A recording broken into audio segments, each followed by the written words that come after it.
I'm seeing the movie off of Crunchyroll's website. And for background, in case any of y'all haven't seen my reactions, I have actually reacted to a fellow My Dear Cramer episodes 1 through 10. So, without further delay, I will be starting my reaction to the film in 1, 0, and go! Reason why I want to emphasize that is depending on how this, depending on what the movie does,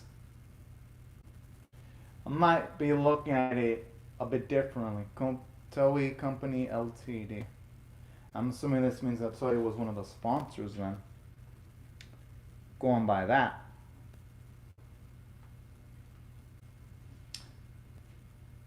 Whose logo is? Oh, Lighten Films.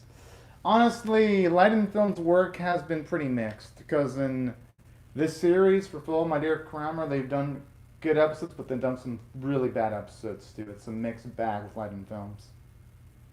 Especially their animation work is a mixed bag.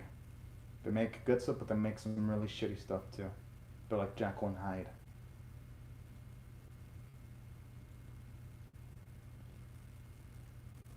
I'm assuming that's gonna be owned. Considering the flashback of Follow My Dear Cramer, I believe it was either episode 7 or 8, it showed her with some short hair. So I'm assuming it's gotta be our girl. Yeah, oh yeah, it's definitely her.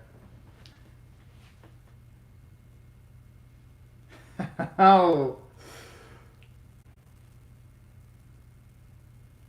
I even love the difference here too. Like the lighting feels a lot more detailed. I mean, like the way she's walking towards the stadium feels a lot more monumentous than say the build-up they have in the For All My Dear Cramer series itself, which so far, I guess as far as things go, it's a good sign for the movie.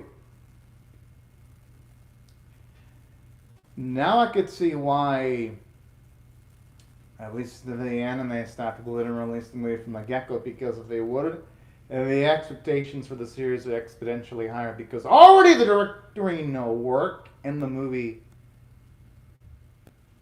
is freaking good, and it's only the first 2 minutes.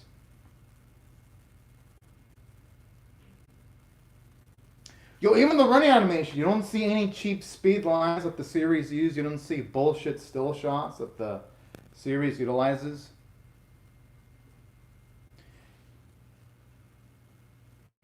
And I even love that little effect too, where you see when Honda's running, you can even see a bit of like the dust. Ew! God! Which is something I couldn't really say often for All My Dear Cramer's anime.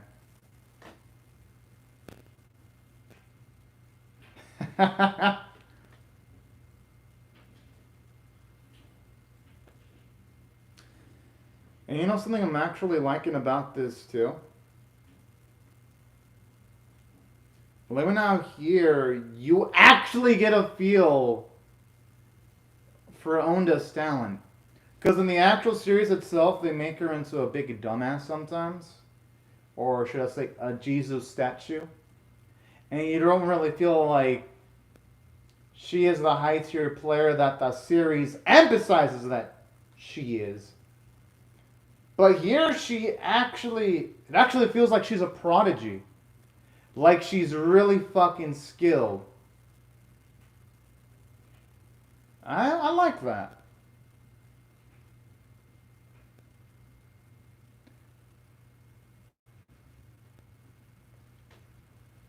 Aww. I even like the water effects in the background with the sun shining on the water. It looked really dang gorgeous.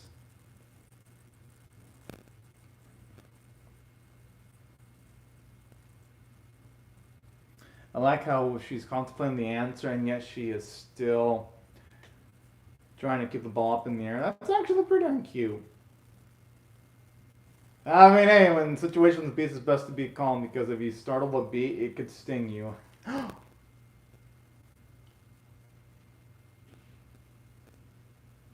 I mean, hey, at least it didn't seem like a major fall, though.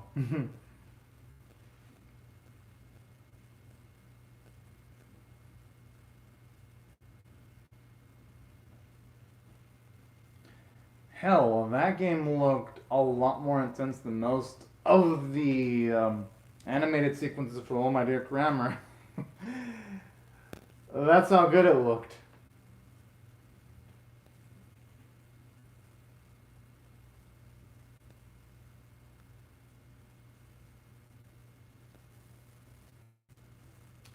And I love that circle of the confidence too as she touching there around her nose.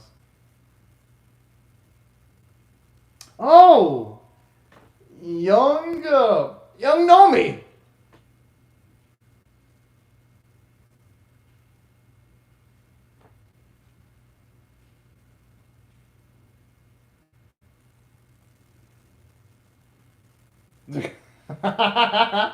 It's nice getting her, seeing her get hyped up for men's soccer, and I love how that also works as commentary too, because the first few episodes of the film, My Dear Cramer, mentioned the fact that there isn't a lot of interest in female sports, like how instead of watching Nomi's press conference, she went towards watching a men's soccer match, which I'm not gonna blame her. I'm guilty of that too. Whenever I see female soccer, I'd rather just watch men's soccer because usually it's a lot more athletic play.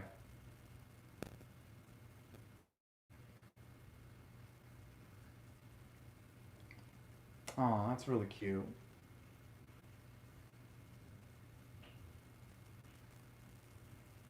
Oh.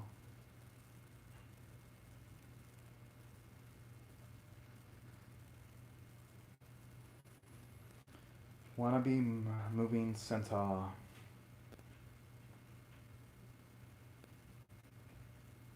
And the way the kid calls her boss. This is fucking adorable.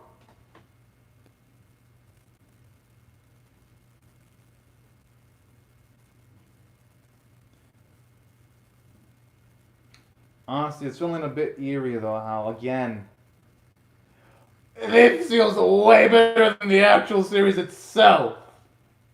And it's only like 7 minutes and 9 seconds. I'm gonna have to look up when the film's over just who the director was for the series and then director for the movie. I wouldn't be surprised if it's different directors.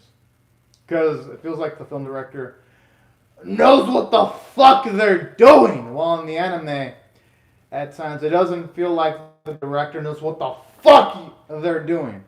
A big ass contrast. Hell, I love the way you can even see her ball control skills too.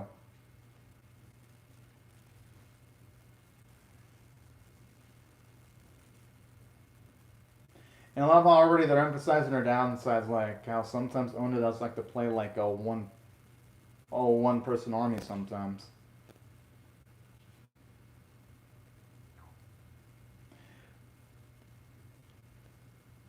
And you know, that's a good scene there because it does a great job emphasizing the physical gap between herself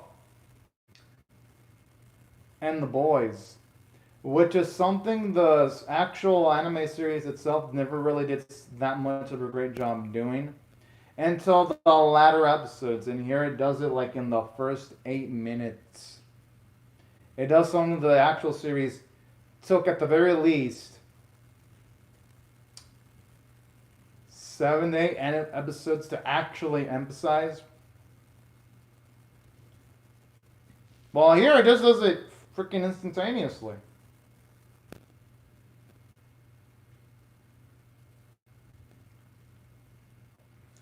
Because now that we have the concept of this, that explains. Well, that fully explains why they wouldn't want her playing on the boys' team. Now, here's another thing I'm liking about the movie. Oh, shit! Yeah, it's good that they won, but if it would have been with a major injury, that'd have been pretty scary.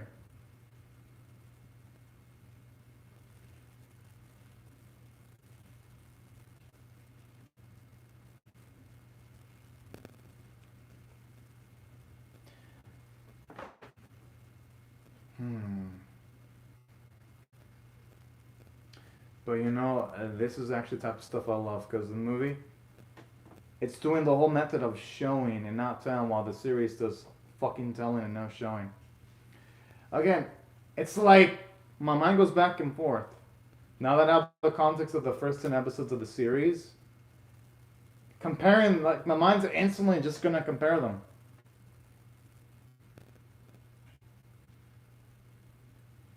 Which it works in the favor of this film because it's making the film look better than now that I have something to compare it to. But now it's just gonna make my thoughts on the series itself just frickin' fall a lot more deeper than it already was.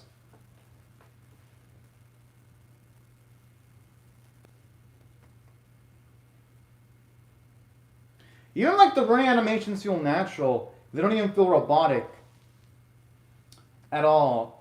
And that's something I like. Because I remember for all my Dear Cramer episode 8, when you had running animation for the Urawa Hosei team members, they had like some of the most robotic looking fucking reanimation I've seen. You know that episode was generally well animated. Here the reanimations look natural. The hand and arm movements don't look stiff. Hell, even like the way Onda's moving her legs looks a lot better here too. This is what I love to see.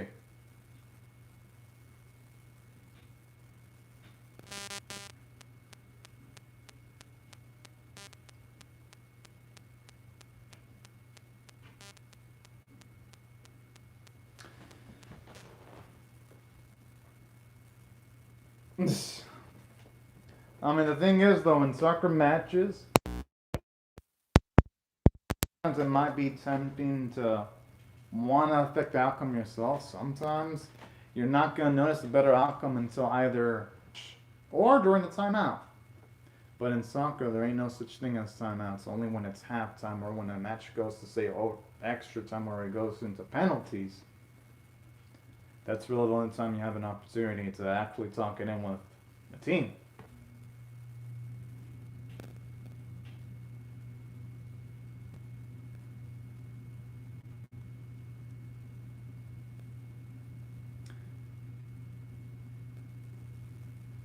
And that's something I'm liking about these sequences is just seeing all of our efforts to work hard, seeing how much it pains her not to be out on the field, able to play. That's what I like to see. It recontextualizes one of the events earlier on in the Thrill My Dear Cramer episode when she did not want to come off the bench after Onda went into her first official match sleep deprived, but she was like, I don't want to be benched. I like you're doing a good job of showing why she wouldn't want to be benched, because she's had that experience already. And it recontextualizes the event.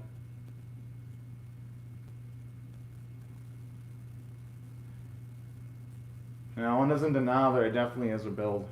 I mean, it's unfortunate, but that's the case.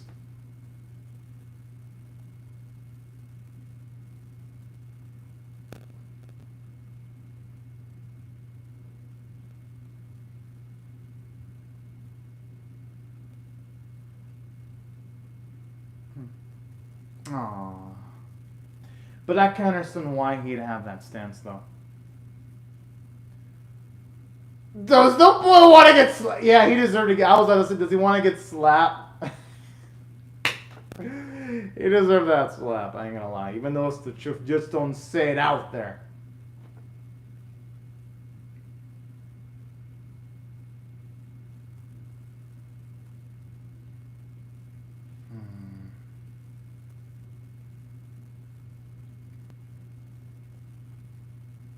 That's provided our girl can even get in on the action, though. That's the thing.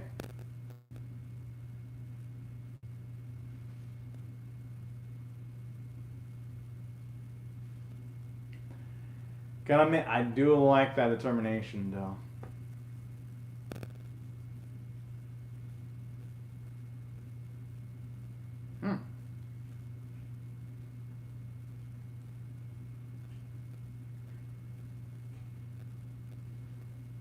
The thing is, though, it doesn't seem like the type of person who'd want that.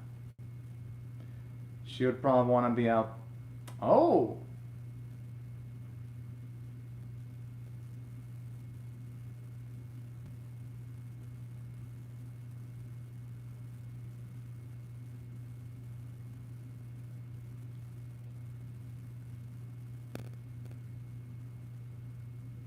I like how one of the.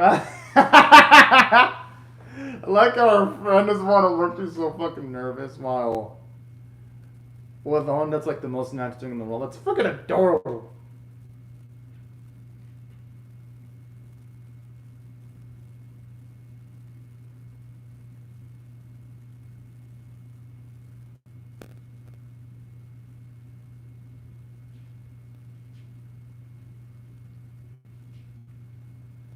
Yeah, I mean, there are being a bit idealistic there.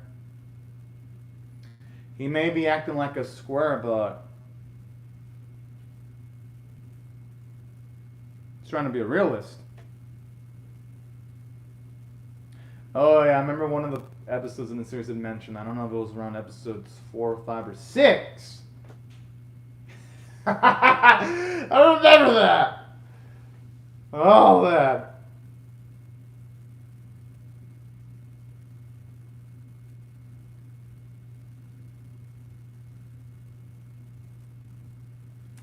I like how we're seeing here too that yeah, reality it is slowly dawning on Ona, even though she doesn't say it straight up, but just by her facial expressions, that there's a gap between at least her bonds and the bonds of the boys.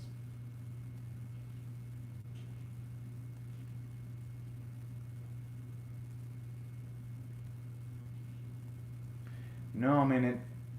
No. The thing is, though, it depends on the context.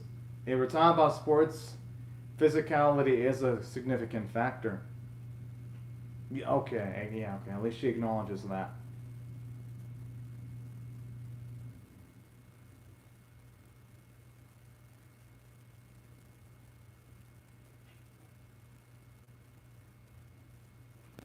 Hmm.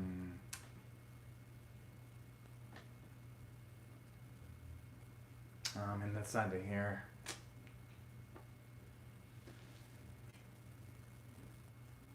It makes you want. I mean, at least for me, it makes you want to root for Onda more in the series and showing out.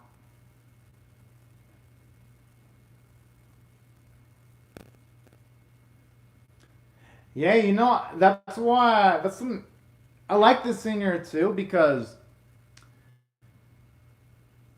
when Onda was going against the famed girl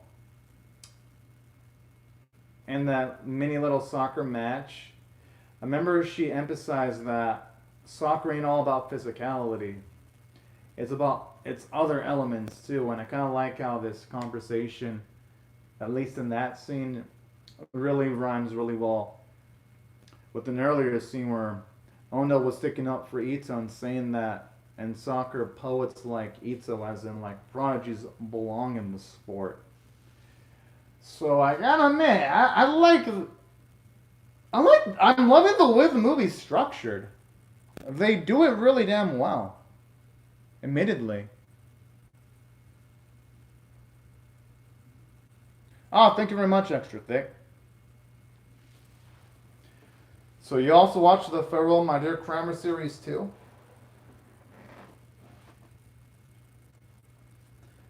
I gotta admit, so far it's Crinkle movies way better than the series. It's like on a whole nother level, while the series itself sometimes fucking at other points. The movie has been fucking good though. I ain't gonna lie.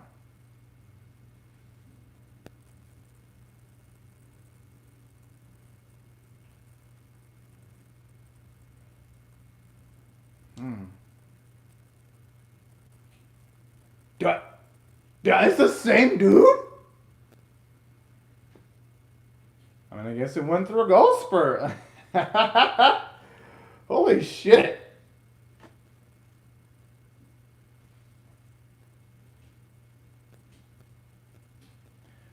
What did they feed that? Yeah, what did they feed him?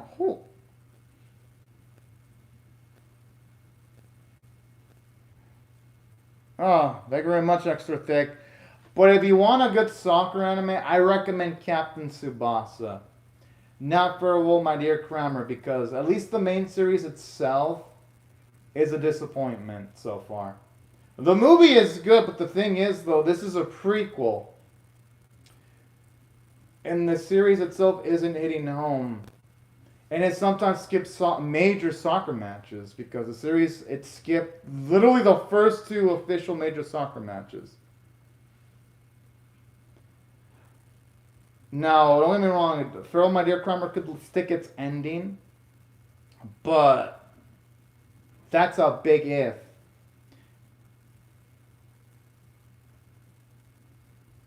Oh!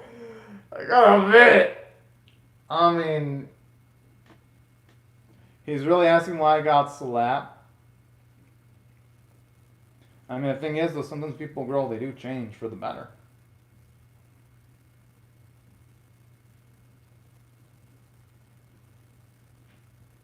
I like how Lata responds to our Onda's argument.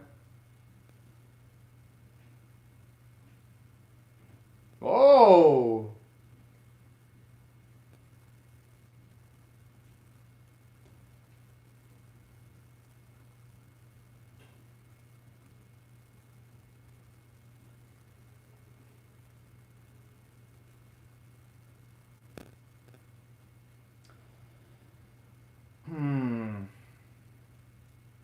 The thing is, I have a feeling cold reality is going to be hitting our girl pretty soon, though. Oh, hello, Toddstone. Yeah, apparently Crunchyroll got the rights to the movie to air it today. So that's why I'm reacting to the movie today.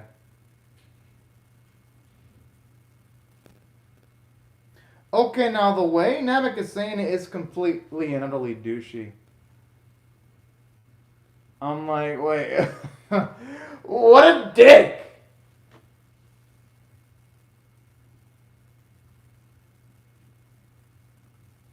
I don't think I gotta say it that way. You could say that just the physical gap has gone in big and that's why I surpassed you. You didn't have to say that I was sassy because I'm a man. I'm like, whoa. What an asshole.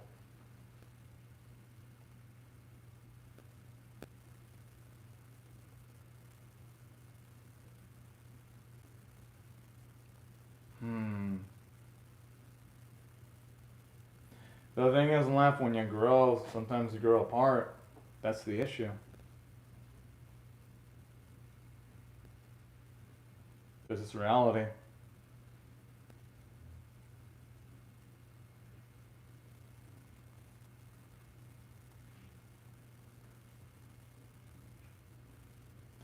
Yo, she still has some markings on her arm too. Oh man.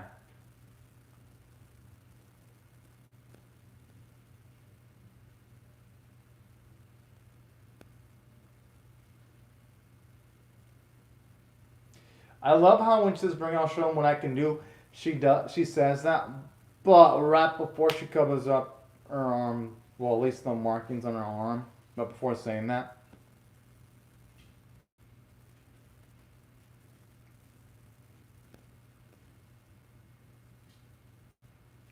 I love letting him chuckle. And this is actually what I do like. At least here, they're showing Onda at least a bit more confident than she is in the actual series. And Onda actually getting shit done is also nice to see. Huh. But honestly, yeah, it is a bad idea. I thought for a second she was going to do something fucked up like rip up the papers or something. But never mind.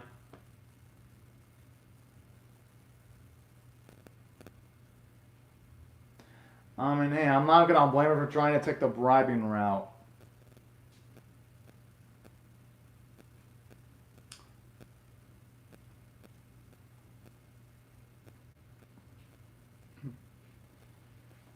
I like how that's what she thinks.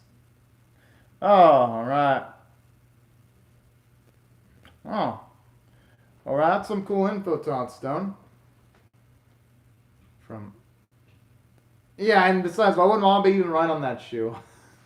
And now we're. Okay, now bribing him with women. I like how now he's sweating.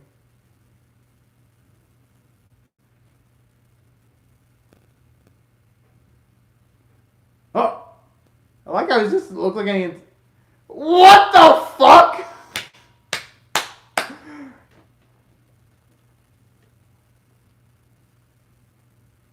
I mean, hey. I do love our girl trying. Hey, the last one wasn't a bad attempt.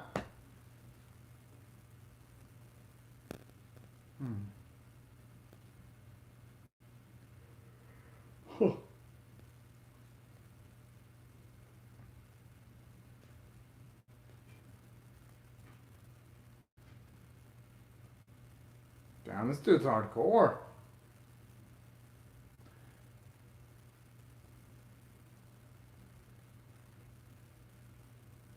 Mm-hmm. And I was like, us.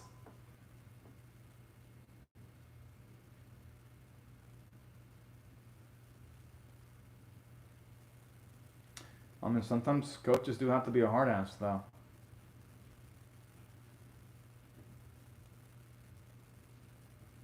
It just comes with the process, especially in playing sports.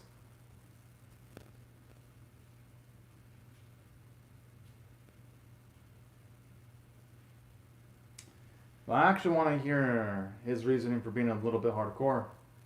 Whoa!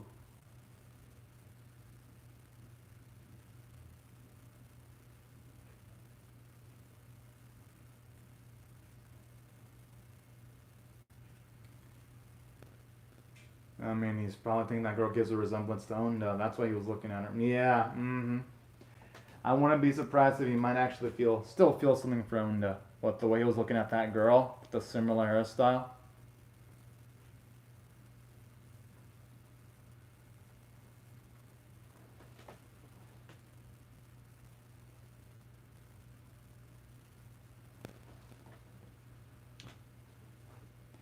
I do like the detail in this room, even seeing like the soccer decorations. And even some of like the trophies he's got too. At least showing us why he'd have that arrogance when he was talking with Onda.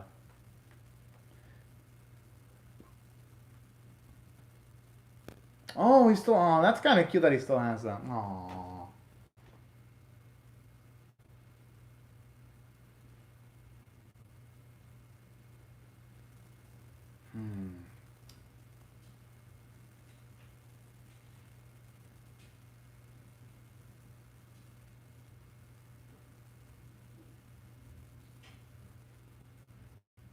I'm assuming Ona came to Namek's aid when he was, man, in this flashback. She's about to show up to aid him.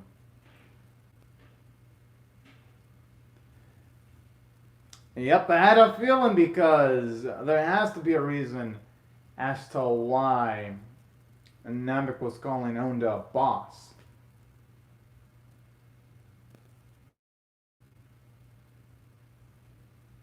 See, Onda selfless, helping out people.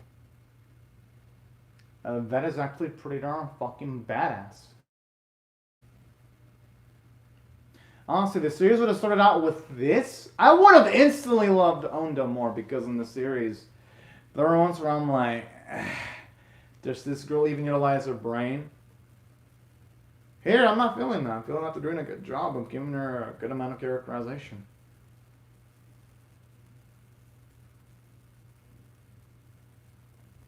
I knew what to say no to that invitation.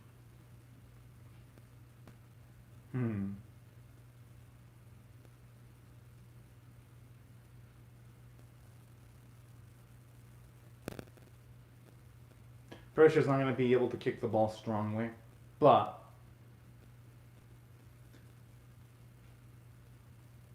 hey, you know, it's not about how you start, it's how you finish off when it comes to sports. So. Yo, how is that even possible? Yeah. I mean, that's gotta take some skill, though, regardless, to kick it into the opposite direction by accident, though.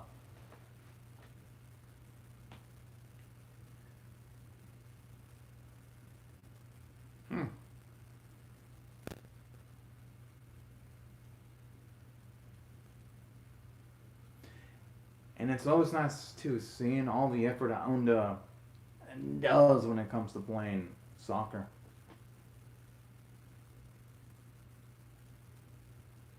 I gotta admit, I love that self-confidence.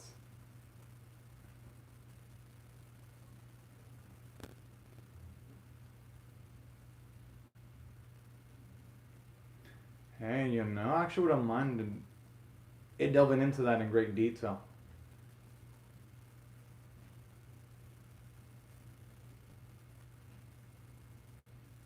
Oh, that's fucking adorable.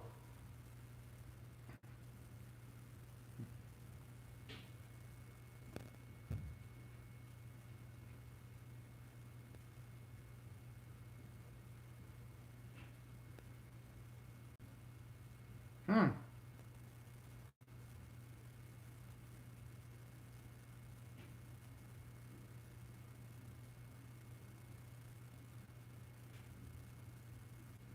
Oh!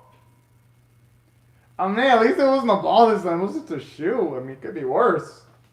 But my goodness, Namek is pretty fucking magical with the ball.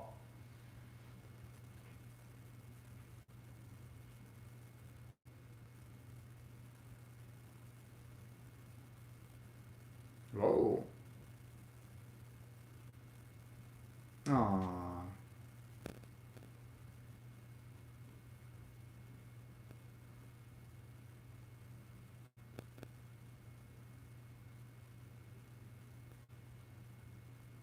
Oh, and hey, no use in him contemplating his mistakes, though. Yeah, I guess now the Bills are gonna have to take on that 1 million fine.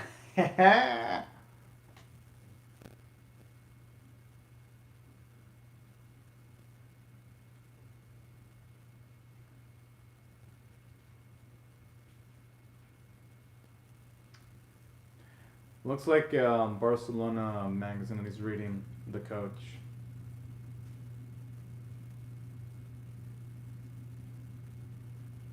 I don't think that's gonna work. Yeah, it's not gonna work. Yeah, Ono could have definitely done a better job with that photo. I'm just saying.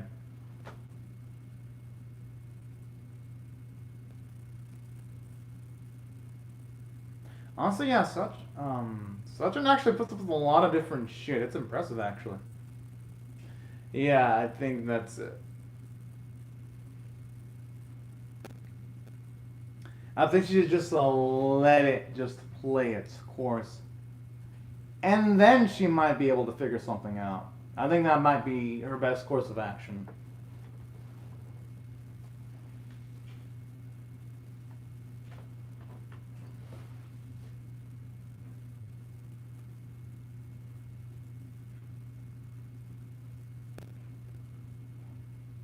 Yeah, I like to see that she still had impure thoughts when it came to uniforms and kits even when she was younger. It's like pretty adorable. I like how here you see Namek, even though he gets out strength, you can see his willpower because he immediately gets back up and he mentions to the other players how they should position themselves. I like that. Shows you how much he has to hustle.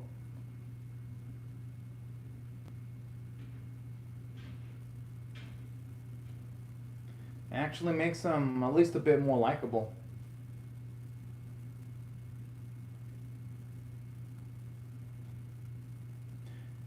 And I'm assuming similar things are happening right now in the field.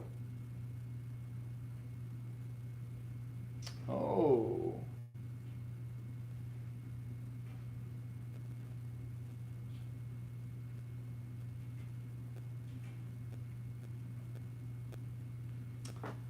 I don't like where this is going.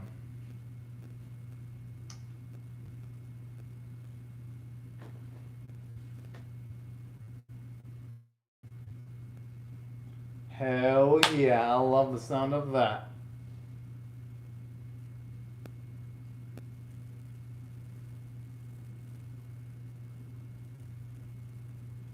And honestly, Sachin is an amazing friend to put up with a lot of his stuff. He's really impressive.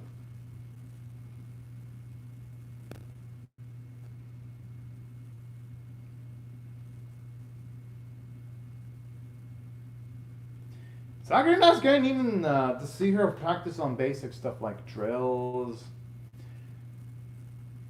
practicing her foot movements too. And something that the series never really did much of a great job emphasizing, but really the good bond that Sachin had with Onda, because when the series does it, it's in passing. Here you can actually really fucking feel it. How much of a big support figure Sachin was for Onda. Here you actually see the friendship. You're just not told, oh yeah, Sachin and Onda had a good friendship, and then boom. It doesn't do that fucking bullshit that the actual series does.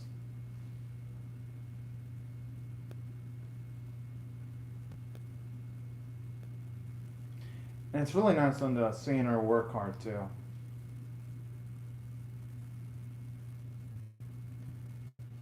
Because like in the series, we all like when we see her practice is just kicking the fucking soccer balls.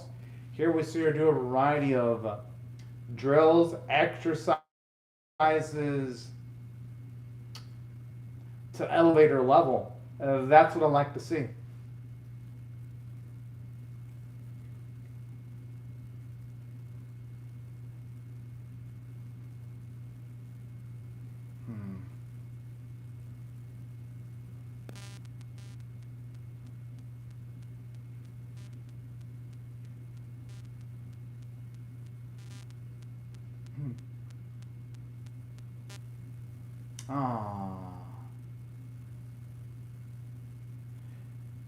It's pretty messed up though that it doesn't even give the uniform an hand, just throws it to her head.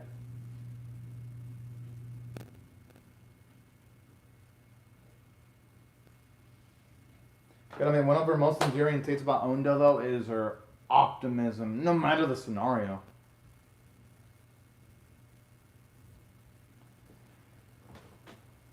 And this is something I like. We actually see Onda utilize her brain. What the fuck happened to this Onda? Because in the series, she is an utter dumbass. In the series.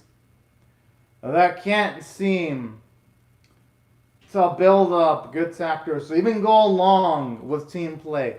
Yet we see this emphasized pretty freaking well in the movie.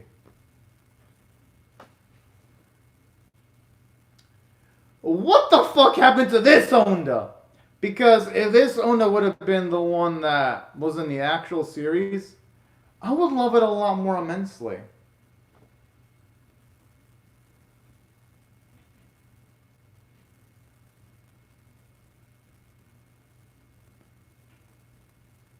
Yeah, because we never see her see this kind of shit in the series. Because in the series, whenever they have Onda play, she's either doesn't take a lot of responsibilities with the tactics, or she does stupid shit like accidentally do an auto goal and hitting the ball in the wrong position and scores on the own goal that she's supposed to protect, or literally she stays as a fucking statue in the actual series. And this is before the series, so it makes you wonder how in the hell did she become stupid in the series? Like, she literally becomes a full-on dumbass. With a few exceptions here and there, of course.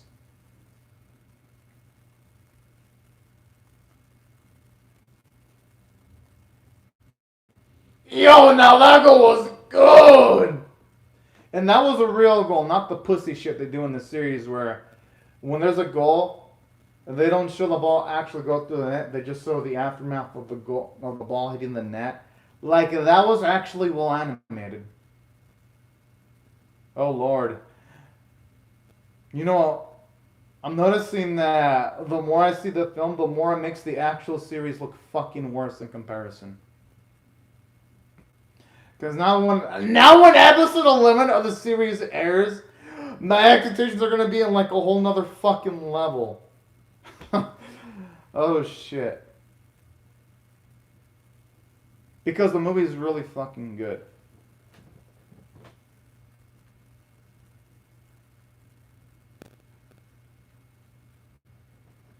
Well, yes, as far as sports anime film standards go, it's really fucking good.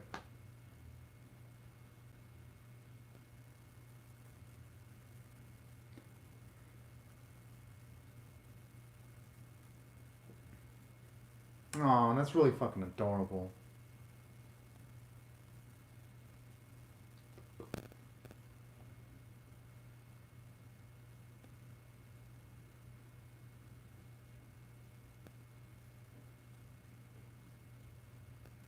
You don't like the amount of details too they have in the background animation. You see multiple vehicles moving with well rendered CG.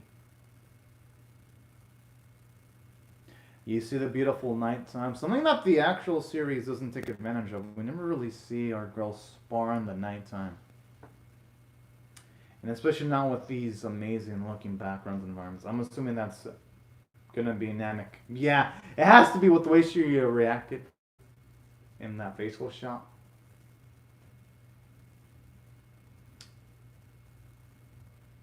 Alright, Lazy's apologizing because, hell, he was an utter douche.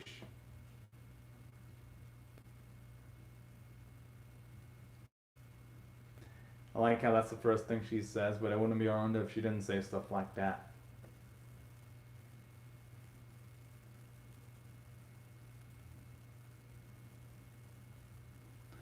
And now it's gonna make you wonder how she's gonna get in the game because in the series they emphasize that she plays in the game. It just makes you wonder.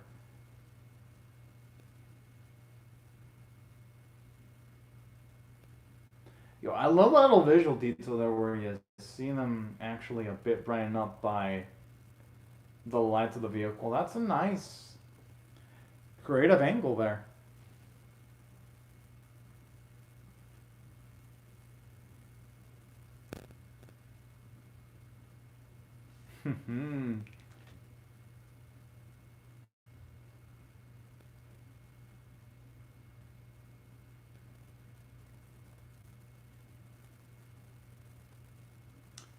Alright, I hope our girl's ready to kick some ass and take some names.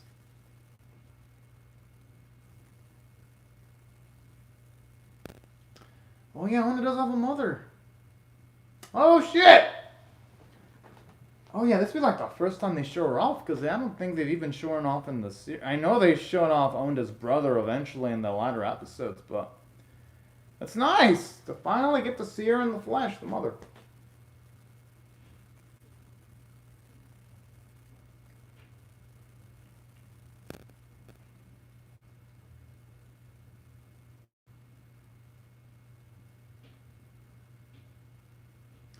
And I even love the lens flare effect they have too because of the sun. It makes it just look a lot more visually immersive. And I love scenes like that where you see her sleeping in class because that emphasizes how hard our girl's working. Hell, if anything, that's just really damn fucking impressive. I even love the detail where you even see the silhouette disrupt from her body. Now that is some good detail. That's the detail you don't even see in the series when it comes to sweat.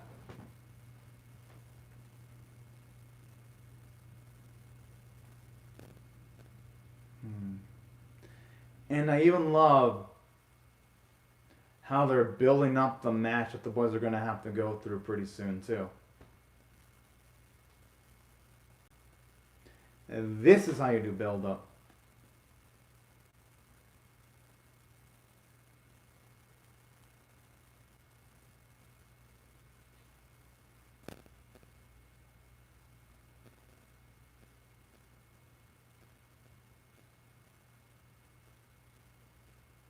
And that's pretty damn smart too, in the way he wants to try to utilize Onda at the very least.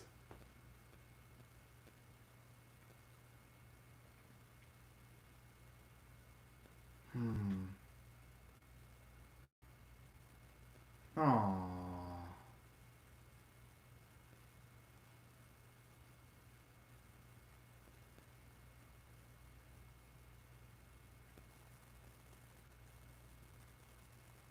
And you know, I do like that little bit there.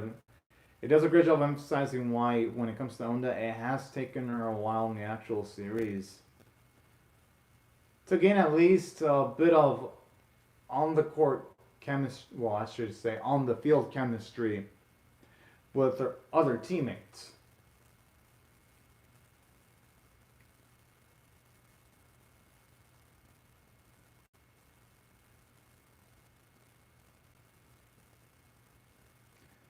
Yeah, there definitely is such a thing as overtraining.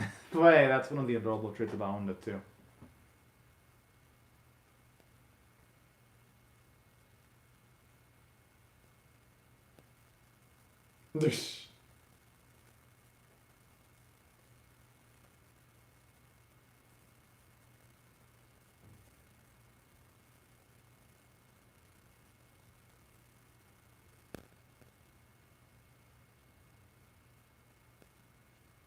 Oh, and even on the music too in the background, it sounds. That is actually something that the actual series has. Some good music and great voice performances, like in the actual film. So I'll give it credit for that at least.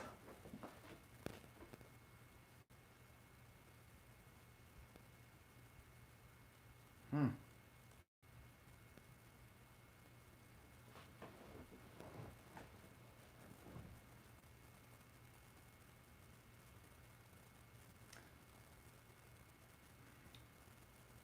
Oh, and I love how here it emphasizes the hesitation as to why one of the boys wouldn't want him to play because they don't want to see any harm fall upon her. That's actually really cute.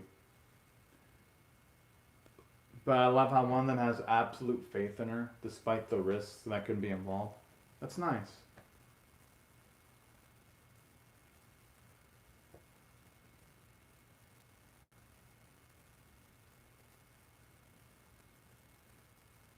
Hmm.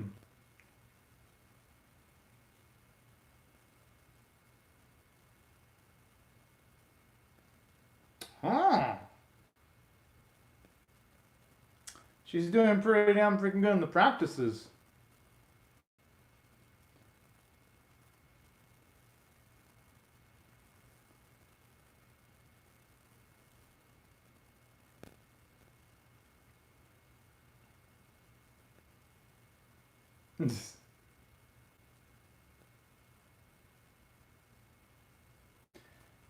Okay, here the coach is definitely gonna be contemplating utilizing at least enough for a small amount. I have a feeling though she hasn't earned that yet though. Because usually in these type of sports animes, whenever characters get super positive, usually something negative happens that puts a hamper on happiness temporarily. Okay, Onda is thinking of it the wrong way. Yeah, that might be for the best, and plus Namek did apologize. And plus she has to think about the team winning the match instead of just trying to beat someone. In sports, if you focus too much on a singular opponent, you're going to lose sight of what's important in a match, which is making sure your team wins instead of just.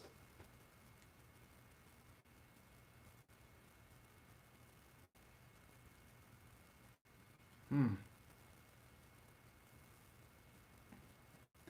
They might actually, yeah, there's a good chance they'd probably still be good friends. The thing is, though, when someone's like, oh!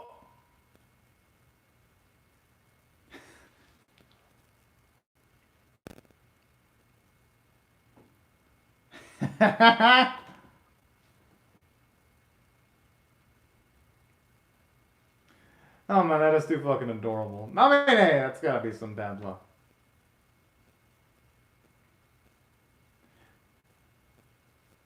Seems like just kids are balls and Ona just don't mix. Somehow the balls always seems to hit her head for some reason.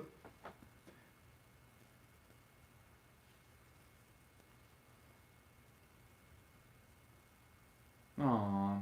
It's actually nice how she also wants to imprint some knowledge on soccer towards youngins too. And spread the joy around of the sport. Honestly, this movie's doing a lot more for Onda's character than the series in the first 10 episodes have done. And it's only been, it hasn't even been an hour yet. And this has done more in the length of 2 episodes than the whole series has had in like 10 episodes. Like, it goes to show you how well done the movie is, but how poor. Now it's making me. I mean, I'm not. In the back of mine, I always thought the series had problems. But they're just making those gaping, like those small holes, look at gaping now in comparison.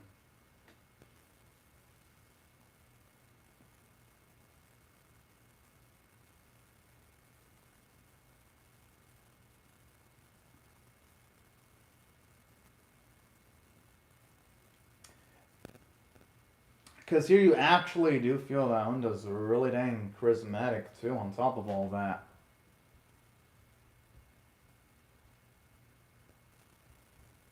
At least in my opinion, I feel she's actually charismatic in the film.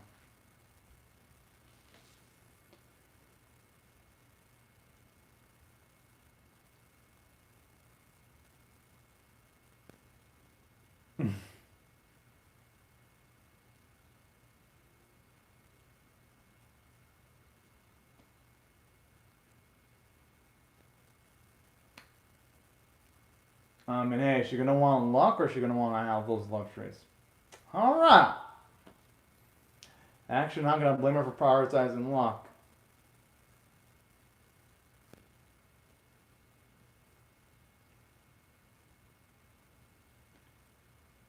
Hopefully she makes the right wish, though.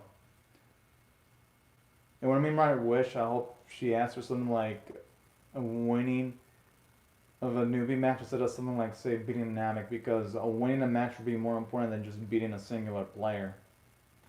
Because stats are good and all, but overall, game performance is it's much more important from a team standpoint.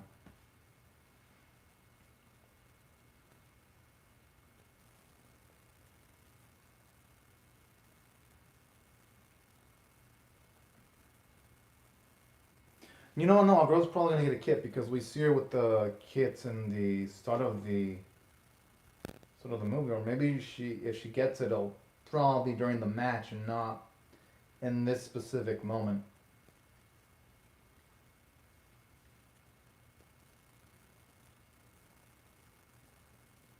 Oh, even Junpei got one. Wow.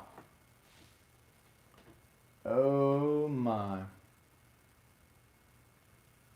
But yeah, at least she's happy that Junpei got a kit though.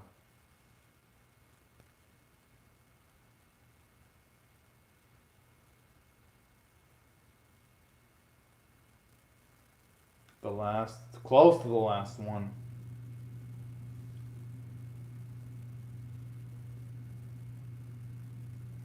Yeah, I'm assuming a girl's not gonna be called.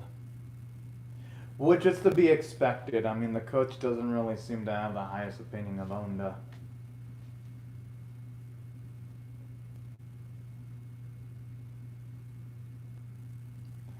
Oh boy. Oh!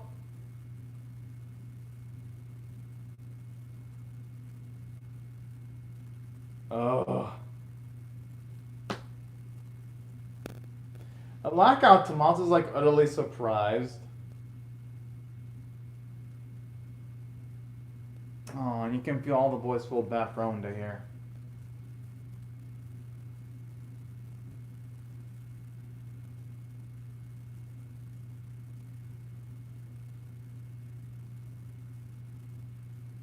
Hmm.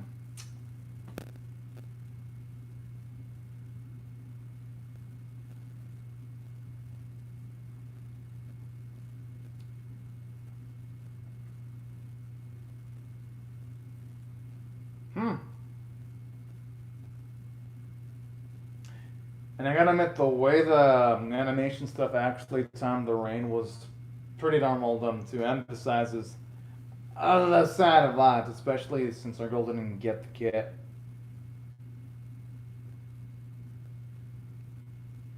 You know the way her clothing looks pretty freaking moist too. And she's dripping. That's something the series in episode 8 doesn't have when her team's going up against Urawa Ose. You don't see these details like you do in the actual film. I'm actually impressed in the animation quality.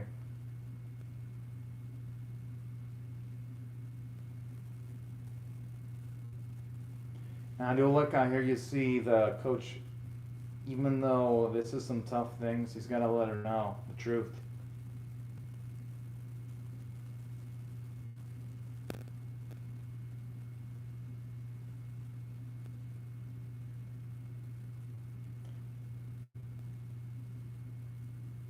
Ah!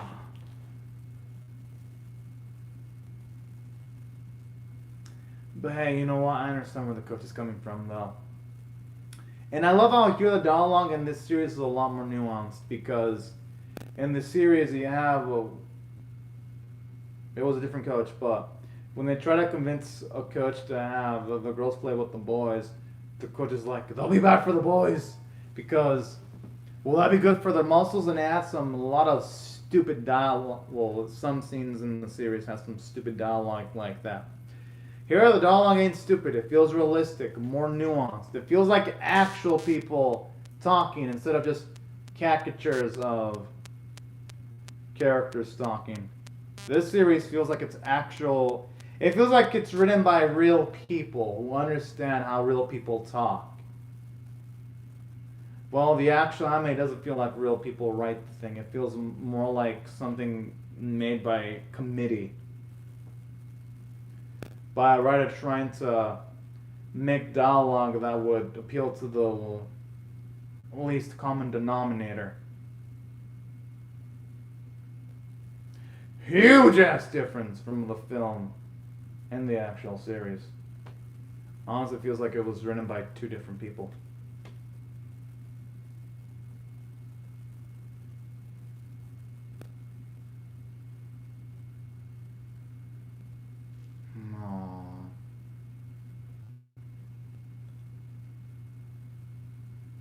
And seeing Onda at like her lowest emotional point is something really damn interesting to see. And I'm not trying to pass it off as comedy.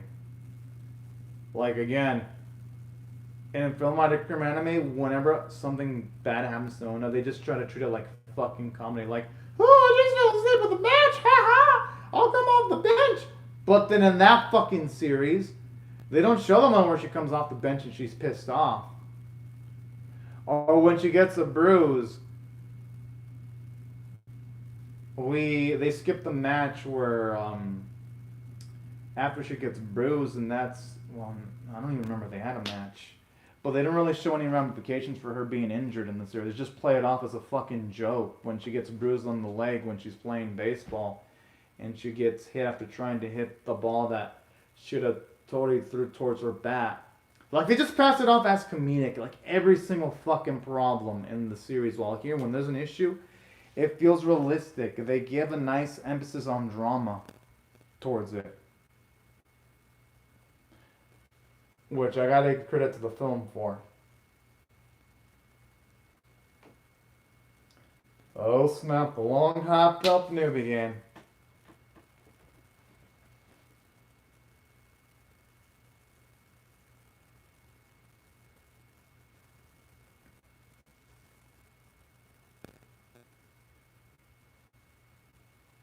It's not seeing the boys do the drills too.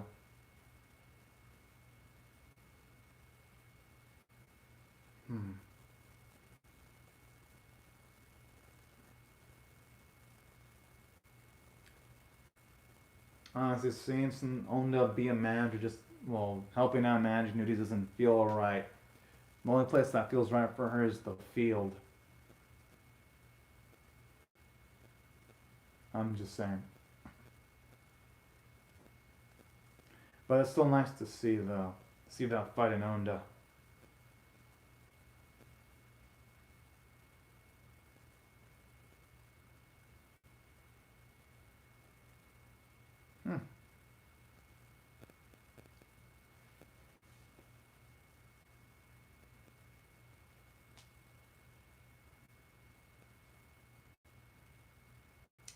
Okay, I'm really pumped up for this. Because I've been waiting to see how Namek does in action. Especially on the field.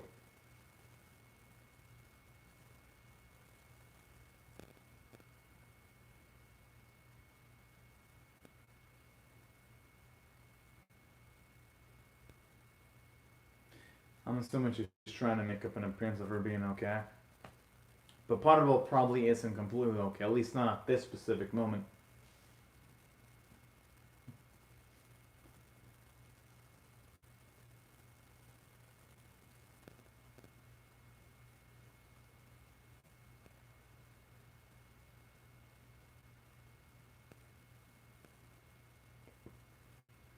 Damn.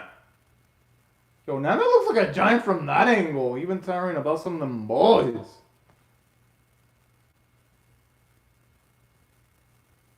Yo, and Joker looks like a middle school, and while Namek looks like a fucking high school in comparison.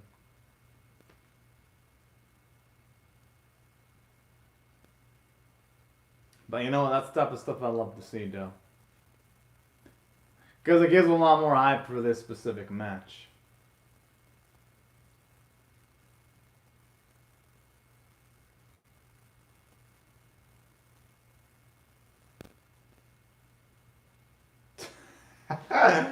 Oh, man.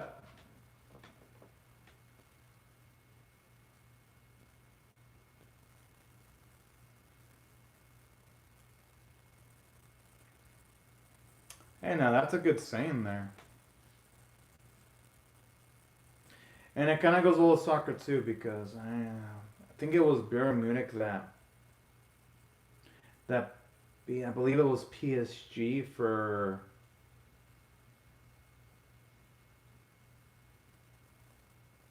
the championship, and Bayern Munich, even though they didn't have any superstars like PSG, they worked together like a well-oiled unit, and they won despite not having any major superstars.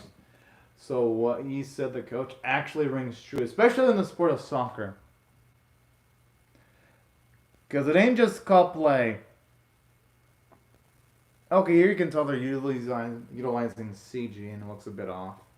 But it's a distance shot, so it doesn't look that bad.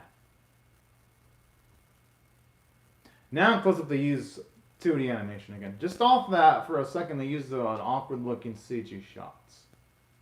For like 3 to 4 seconds.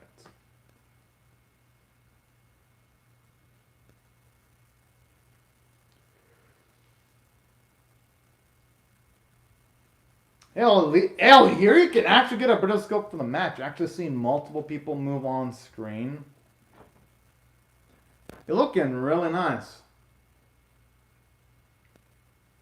I'm assuming Junpei might actually be stopped by Namek though. Had a feeling. Because Onda, I didn't emphasize earlier that Onda, she taught Namek, and not just Namek. Okay, yeah, the CGI there looks pretty bad, I ain't gonna lie.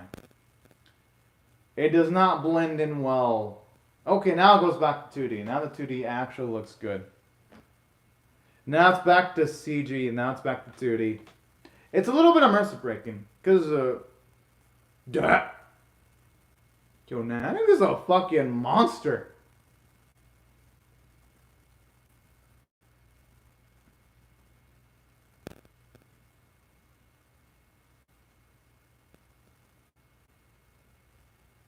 But yeah, that's something again, what's the awkward CG? Literally, the film was utilizing beautiful 2D animation for all these soccer sequences earlier. I don't know why they're resorting to awkward-looking CGI sometimes. And it's a film, so the expectations for animation quality should be a lot higher. Okay, now that is some slick 2D animation there. But then it goes back to okay, here the CGI doesn't look as bad because it's just focusing on the legs. It only looked a bit off when you see the goalie in CG. But the animation with everyone clapping does look good though.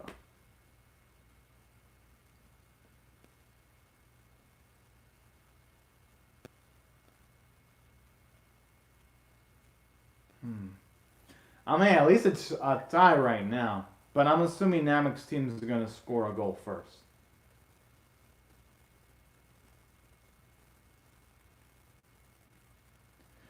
Finally, they actually knock Namek around a bit because we've only seen him knock around everyone as if they were fucking dolls.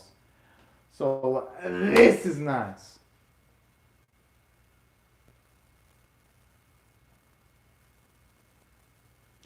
And I even love the music they have too.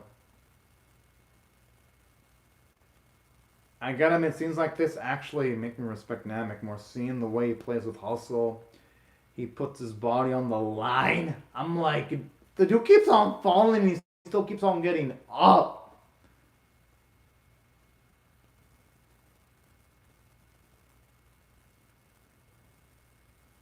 And then that's going its own way.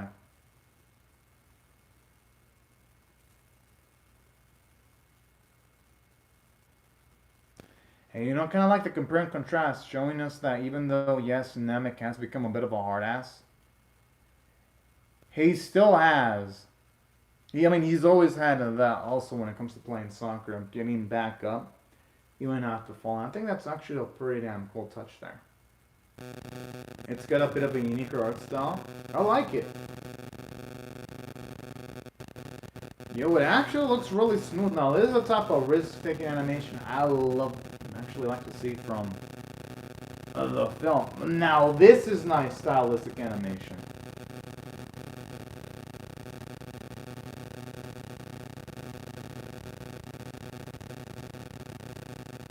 Because it gives it a nice rustic feel.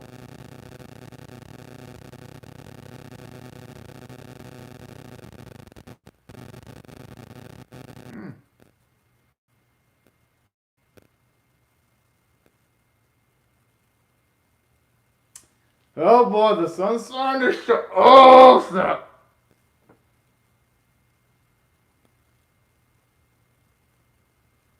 I'm assuming the first half's done.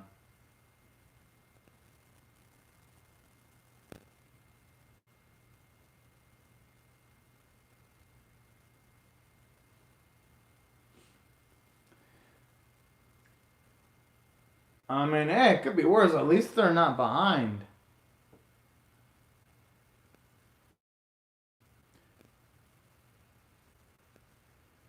Right now.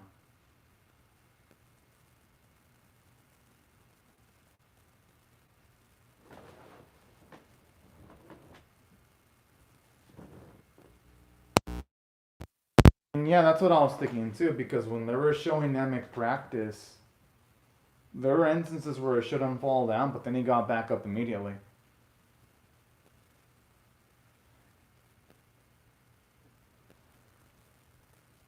So that's actually something I like. It actually builds things up at least a little bit further, in my opinion, at the very least, when it comes to the match.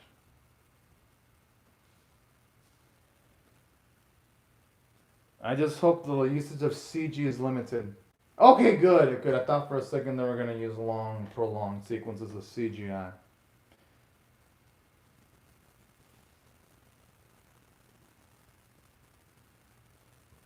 I mean, at least they're limited.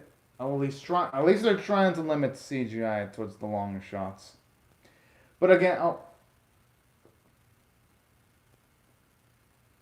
oh boy, I think he's gonna notice that it's gonna be Onda. Yeah, that's Onda. So that's why she cut her hair.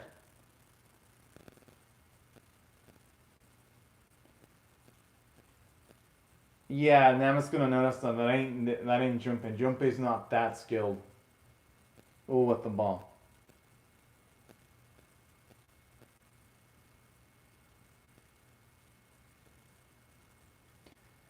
You know, he's gonna just look at the eyes and he'll know instantly.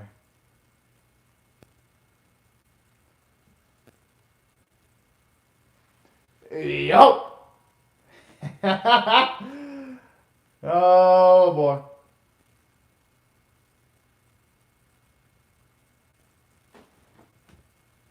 I like how this is with absolute confidence too. Yeah, honestly, where is Junpei actually?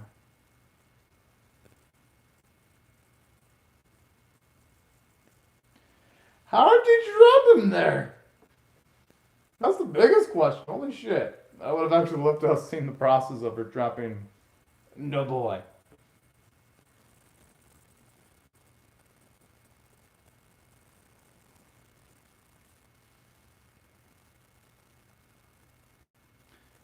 Kind of feels a little bit like a first person point of view game. It's just seeing Ona's line of vision.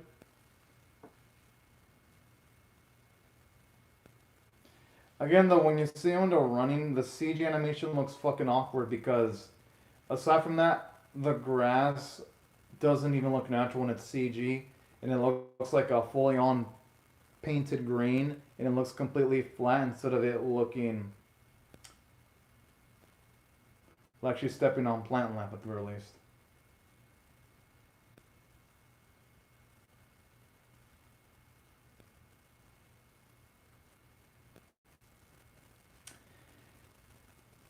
Yo, when Nemec's saying that, this is gonna further. Yeah, it's just gonna further light a fire on Ona's ass if he keeps on talking like that. He should already know the type of person he's dealing with.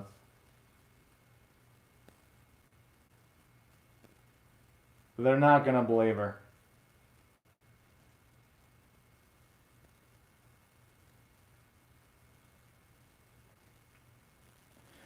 I love how that's her answer. I'm just waiting any freaking worries. Oh, that is really awesome. Oh! I mean, it makes sense that she'd be inclined of blackmailing.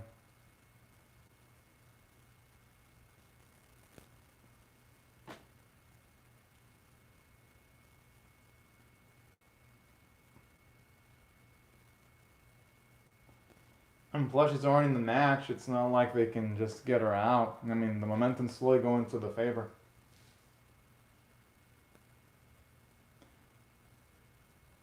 Okay, you ain't wrong about that.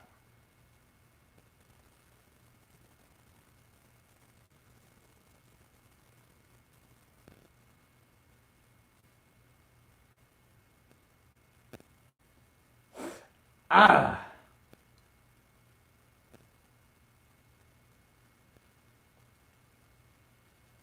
Yeah, he ain't wrong. Because in official matches, people are more inclined of going rougher.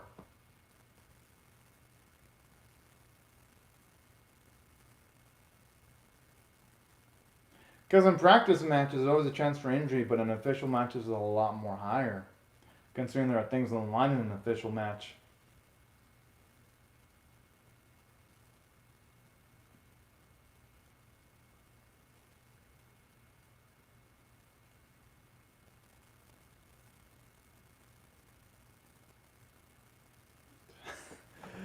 Oh, I just love how she bumped into her own teammate. You know, and them telling Ona to calm down, they might as well be telling the wind to calm down because I don't. There's no way they can stop this Earth train.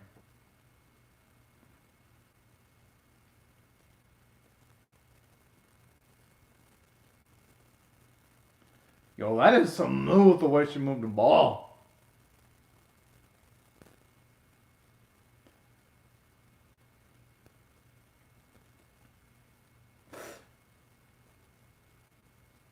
Oh yeah, at the very least, it didn't look like she bruised her leg. So it could be worse. Oh, wait, is he gonna score from there, Namek?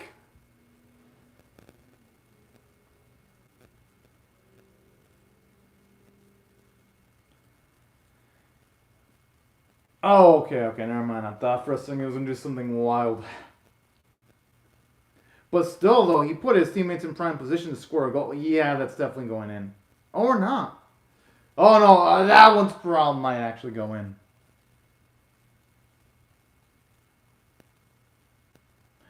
Okay, now there I think Namek is being a bit honest though.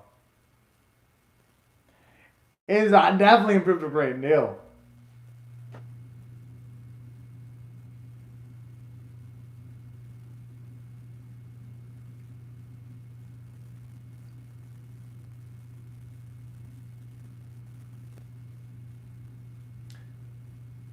Yeah, it looks like she can fit at any moment with the amount of sweat on her body right now.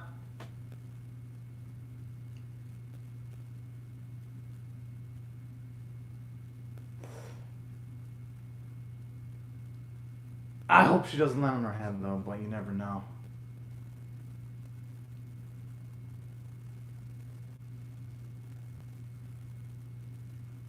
Yeah. Oh no!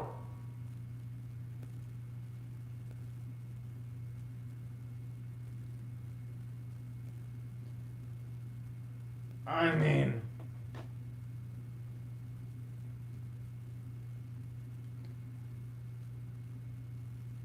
you can't win them all.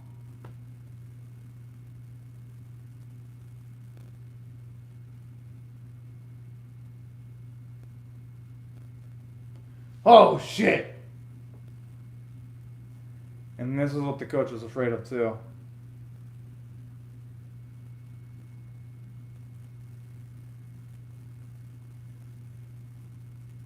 Alright, good, good. At least she's opening her eyes. Woo!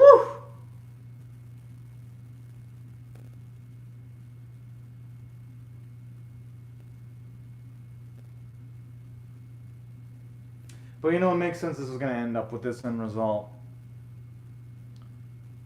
And that she was going to be physically outmatched eventually.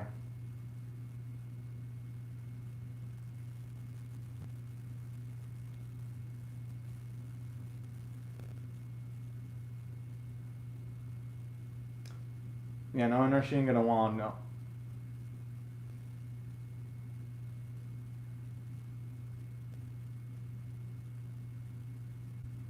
Oh, okay, at least now it's finally nice to see what got her into soccer in the first place.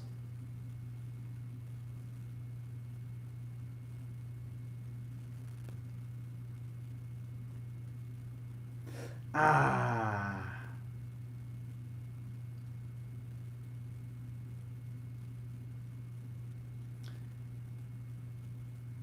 And you know that explains why when it comes to Onda,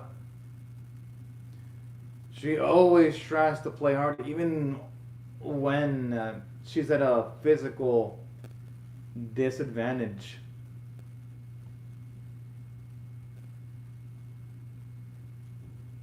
That's actually pretty darn cool, getting a bit of characterization on her.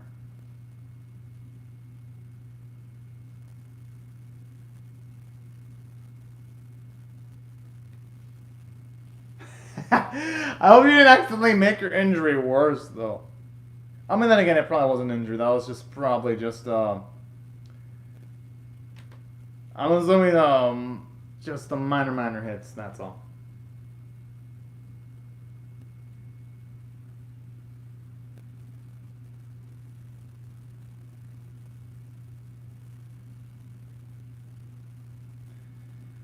The thing is, there are going to be certain things that people don't like about the thing they love. That's just a fact of life. Aww.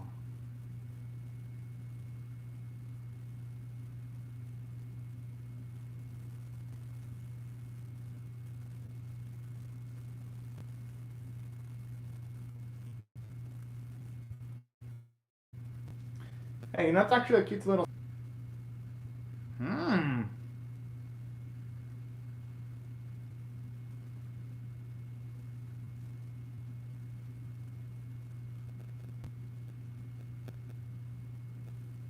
And you know, I like how it also implements important background information during a match, because in the series, when they introduce background information, it sometimes feels out of place and forced. It doesn't feel that way in this series. And saying that the animation for the soccer match is inconsistent, because sometimes you see the field has detailed grass, other moments it feels like instead of detailed grass, it feels like they're playing on a blacktop painted green. Like the animation for the match is a bit inconsistent, to say the least. From moments it looks beautiful, then other times it looks completely off. Looks like I'm watching a PS2 cutscene.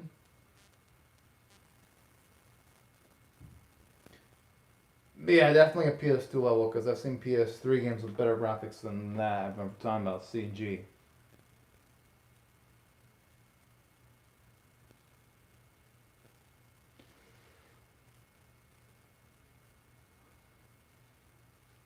Oh, he was so damn close too.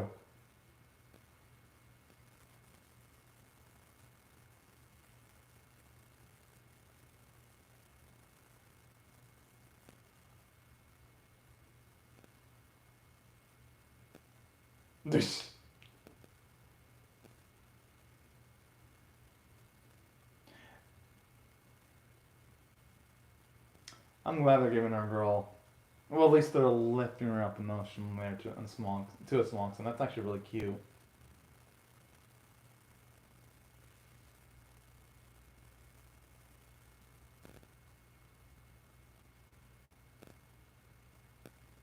Okay, I like how she's realizing that it's about the efforts of the team, not in just individual efforts. But that is the issue with the series because the series completely contradicts this. Because in the series itself, it's like Ono completely forgot the lessons that she learned in this film. Because last I checked, I believe it was either episode 8 or 9 of From My Dear Cramer, where it was Shiratori being like, we'll win because of me. Or so it'll be like, we'll win because of me. Or Midori being like, no, it wasn't Midori. It was Onda implying that they'll win because of her. And then Midori tries to set all the three girls straight. So as seeing this movie, it pisses me off more about the series. How here Onda has learned that soccer isn't a sport that you just focus on individualistic goals. While it feels like in the series, it feels like she calm. I like I hear it emphasizes why the coach was previously scared of putting Onda, and I love how it gave a detailed explanation for that. That's a good inner monologue. But what pisses me off about the series even more is they really butchered Onda. Onda feels like a different character here than she does in the series, because in the series she is a much worse character. Because in the series she is like almost utterly completely individualistic. Here she really isn't.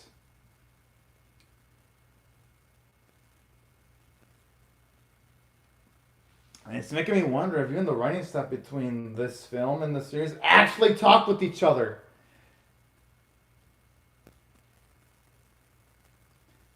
And I'm not discrediting the film. The film is really, it's good, but damn, it makes the My Dear Cramer anime, it makes it look really bad now, in comparison. I was love whenever she moves the ball under, it looks like she's dancing. It looks utterly gorgeous. It was so damn close. Oh! Oh shit.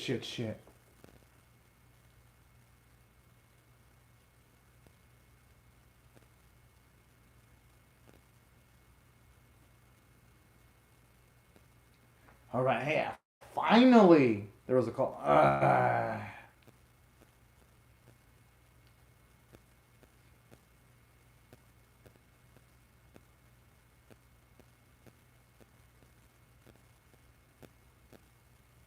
Oh, I wanted to take the goal. Should it be Ona? But then she looks like she bruised her leg. Should it be one of the other boys?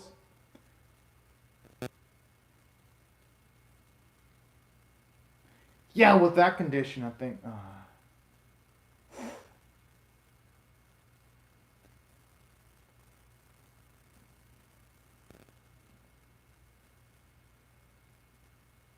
Oh.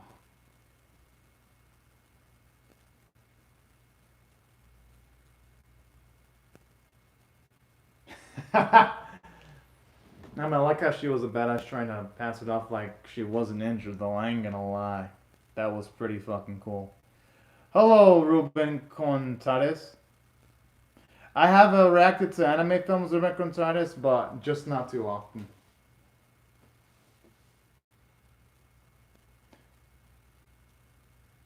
I like how they mentioned Burner there. But I've reacted to anime films before, Ruben. I reacted to the End of Evangelion, but that was like a while back. And I reacted to a yaoi anime film that was good. I don't remember the name at the moment, but I remember reacting to it a few months ago. I reacted to Wuthering with You. I also reacted to that one. So I've reacted to a few anime films. I just don't do it too often. Oh, that's really cute. How they emphasize that they don't need Onda to be anyone else, just herself. There's something really beautiful about that.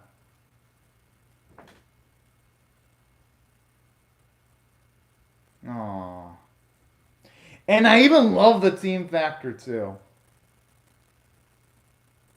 Because here, Onda and her friends actually feel like a unit. So yeah, in case you're curious, the Rubicon Terias, this is probably like the fourth, either the fourth or the fifth anime film I've reacted to.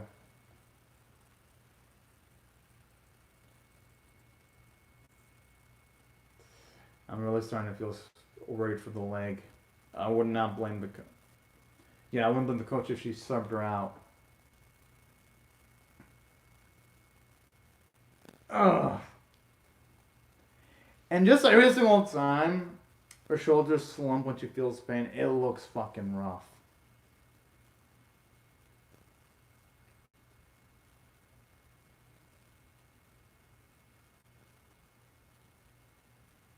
Hey, I like how the coach is looking at things positively when it comes down to being a girl. It's just a shame though, like the match narratively is good, it's just they use a lot of CGI for its own good. Instead of just making the match pure 2D animation.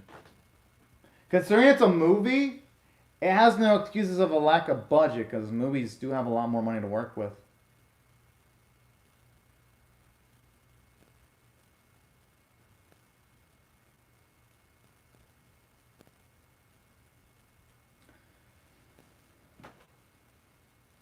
Oh, when he steps, it sounds like the dude has the steps of a freaking giant.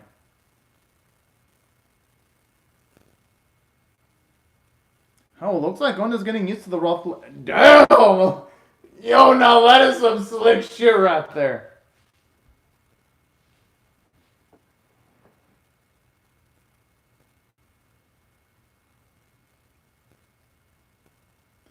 Yeah, this Onda's actually inspiring. Not the one we see in the anime series. Because this one actually, yeah, her in this movie is actually captivating.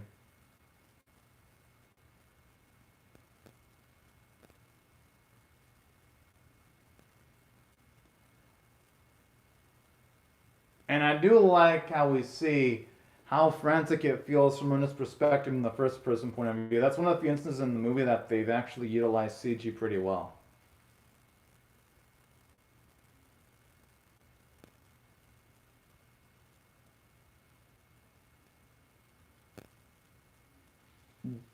Yo.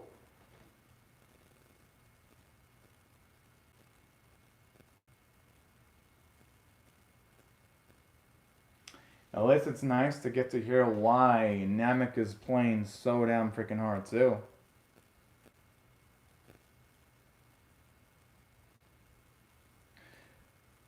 I don't know what the anime is, Todd Stone, but that's an interesting title for an anime if it is an anime.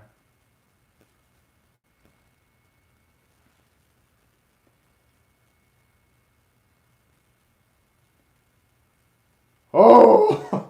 And the way she makes Namek look like, oh, I love it!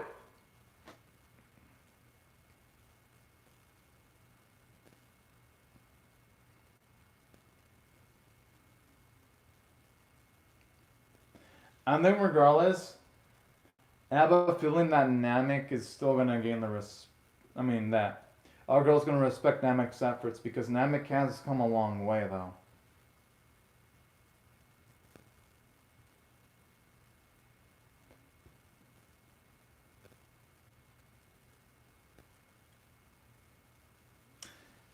Oh, no, I think, yeah, it's still going to be in play.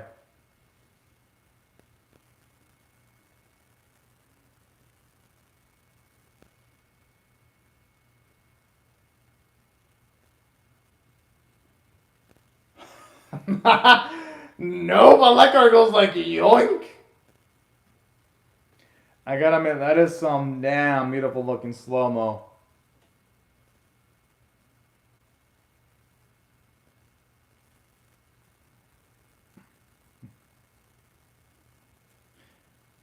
I mean, okay, good, good. I think she might be better off passing it though. Yes!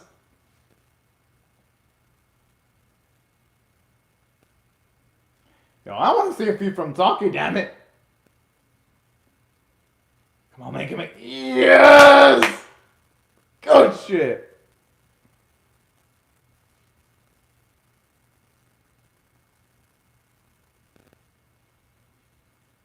I like the little solution he did too, with his finger.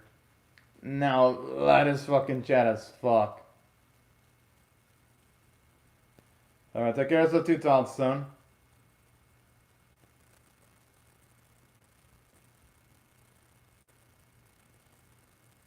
Ah.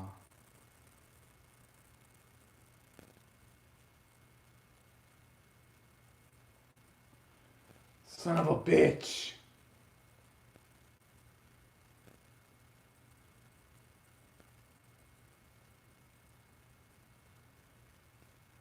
But hey, you know our girl shut off her stuff though.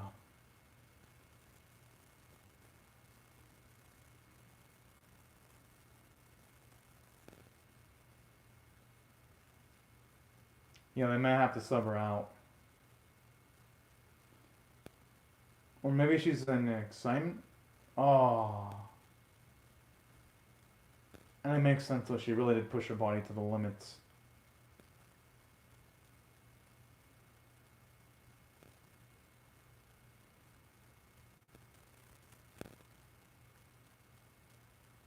Well, no, I mean, she gave the boys motivation. No, she didn't. I think she was a bit rough on herself there.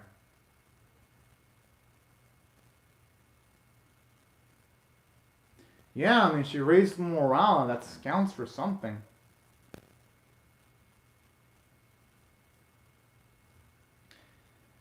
You know what's good and also said about the movie, said about the series? I feel more emotion here than I felt in any scene from the fucking series. Which again, when now that I'm gonna react to episode, my expectations are gonna be fucking sky high now.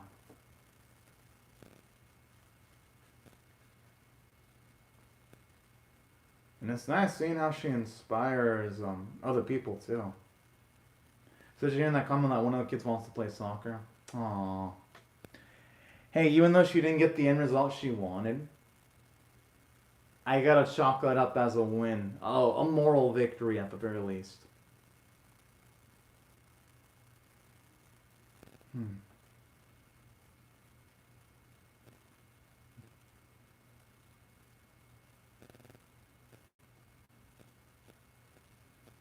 Yeah, I'm not gonna blame the coach for being pissed.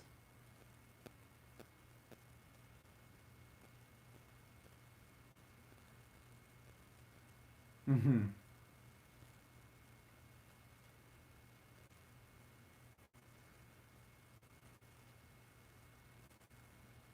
Oh, I love his personality.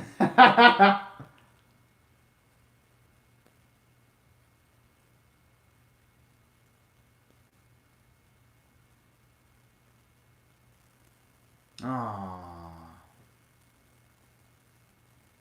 But you know what? I think the boys did a good job at least trying to play as hard as they can, you know?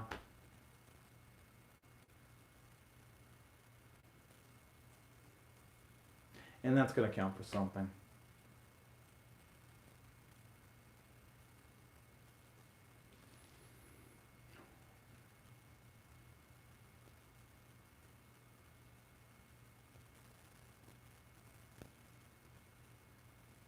Whoa.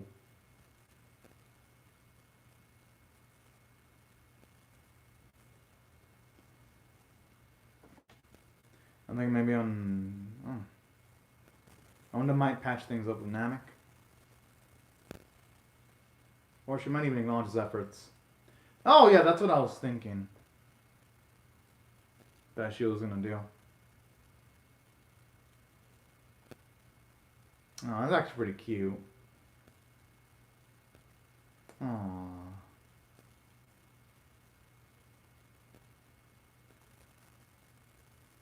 And who could say none of that a little invite?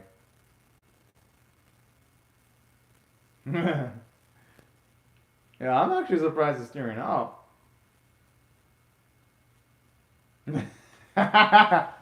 Whoa!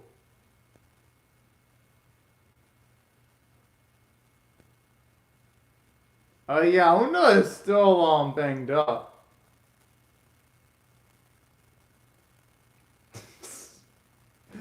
Oh, that's too adorable. I like how Sachan completely approves of the known Namek ship.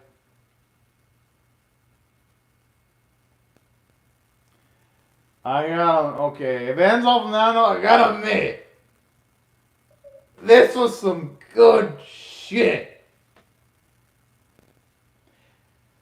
It's saying that it's connected to some bad shit. Well, no, I should say the first 6 episodes are mediocre shit.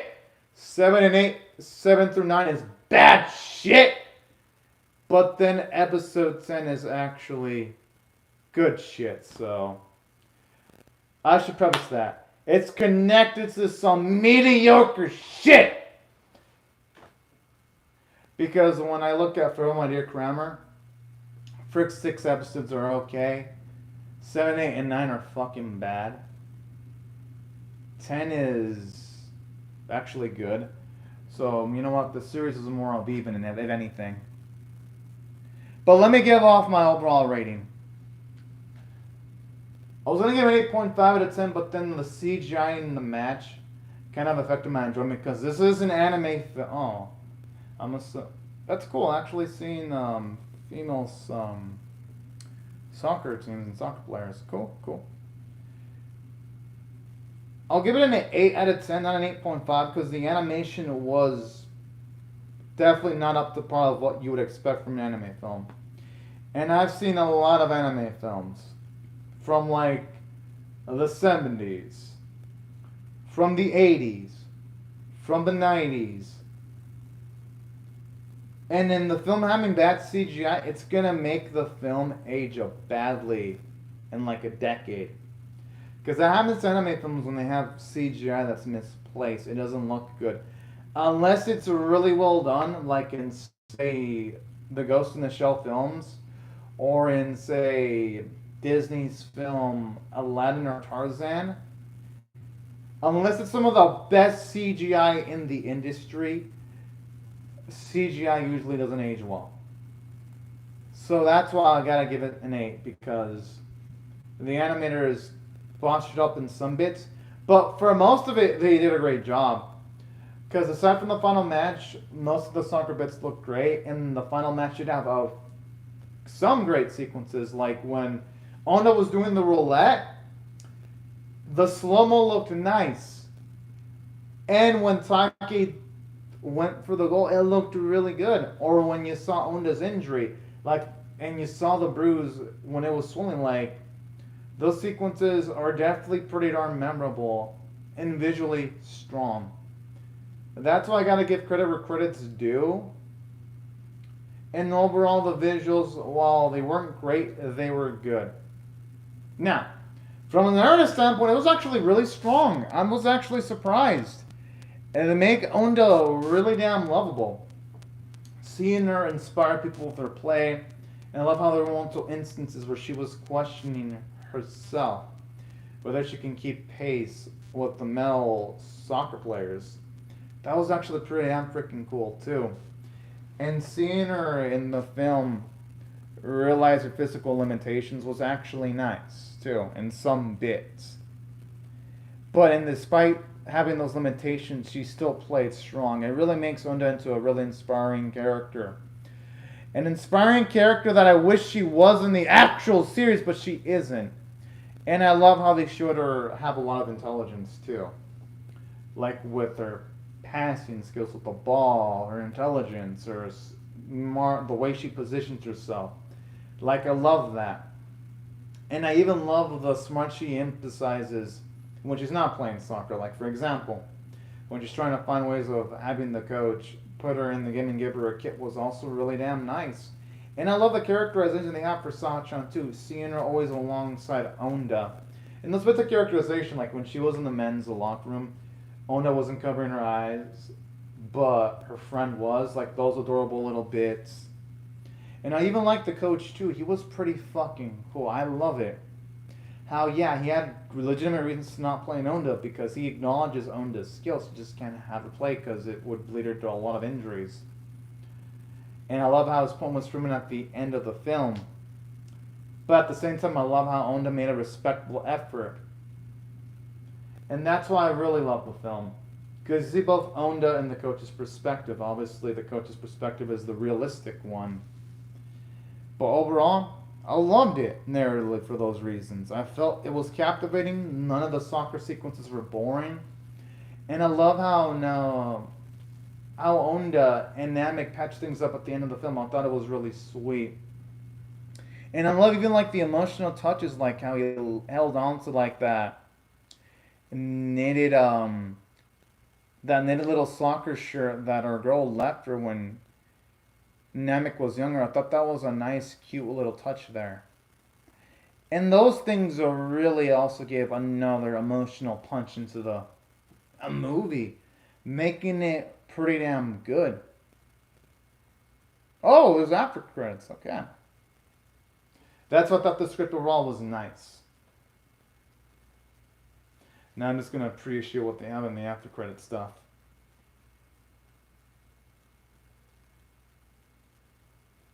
Somebody's going to pick up the little shirt.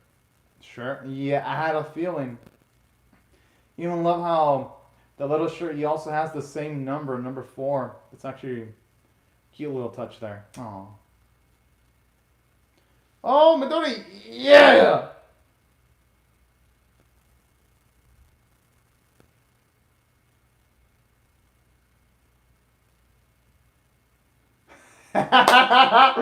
Oh man, this is awesome.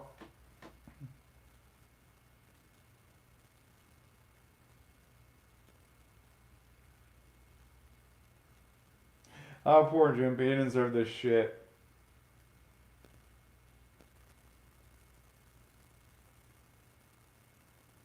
Damn, they have to step on the boy. That is fucking fantastic. Yeah, I think it's easy if he takes the tip out of the mouth.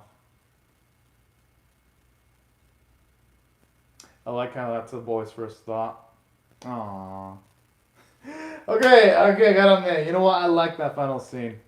I'll give it an 8.25 out of 10 now. That was fantastic. Enough to give it more points. It fucking earned that. That was a funny that was just amazing comedy there.